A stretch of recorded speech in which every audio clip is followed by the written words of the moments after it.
அஸ்ஸலாமு அலைக்கும். இன்னைக்கு நம்ம பார்க்க போறது பரக்கத். பரக்கத் என்பது அதிக பணம் இருப்பது மட்டும் இல்லை என்பதை முதலில் நினைவில் வையுங்கள். அப்ப பரக்கத் என்றால் என்ன?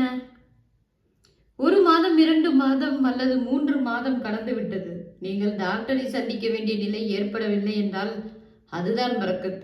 ஏனெனில் அல்லாஹ் பணத்தில் அல்ல, உங்கள் ஆரோக்கியத்தில் பரக்கத் செய்துள்ளான் என்பதை புரிந்து கொள்ளுங்கள். காலங்கள் மாறினாலும் வருடங்கள் கடந்தாலும் முன்பு வாங்கிய ஆடை உங்களுக்கு பொருத்தமாக இருந்து புதிய ஆடை வாங்க வேண்டிய அவசியம் ஏற்படவில்லை என்றால் அதுதான் பரக்கத். நீங்கள் கொஞ்சம் சாப்பிட்டாலும் வயிறு நிறைந்து விடுகிறது, அல்லது நீங்கள் சமைத்த உணவில் கூடுதலாக ஒரு தட்டும் மீதம் இருக்க அதை தேவை உள்ள ஒருவருக்கு நீங்கள் கொடுத்து உதவினால் அதுதான் பரக்கத். நீங்கள் குறைவாக தூங்கினாலும் மன நிம்மதியுடன் உடல் வலி இல்லாமல் புத்துணர்ச்சியாக தூக்கத்திலிருந்து எழுந்தால் அதுதான் பரக்கத்.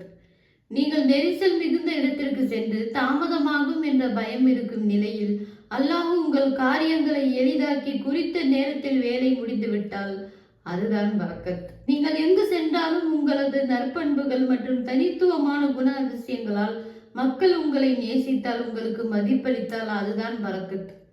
குறித்த நேரத்தில் வேலை முடிய வேண்டும் என்று நீங்கள் நினைத்திருக்க அதைவிட குறுகிய காலத்தில் வேலை முடிந்துவிட்டால் அதுதான் பரக்கத். இப்படியாக உங்கள் வாழ்க்கையில் எத்தனையோ நிலைகளிலும் பரக்கத்தை கண்டிருப்பீர்கள், உணர்ந்திருப்பீர்கள். அதற்காக அல்லாஹ்விற்கு நன்றி செலுத்து. இன்னும் அதிகம் உங்களுக்கு பரக்கத்தை ஏற்படுத்தும். லயின் சக்கரத்தும் லா அஸீதன்னக்கும். நீங்கள் நன்றி செலுத்தினால் நிச்சயமாக உங்களுக்கு அதிகப்படுத்துவேன். அல் குர்ஆன் 14:7. அஸ்ஸலாமு அலைக்கும் வரஹ்மத்துல்லாஹி வபரகாத்துஹு.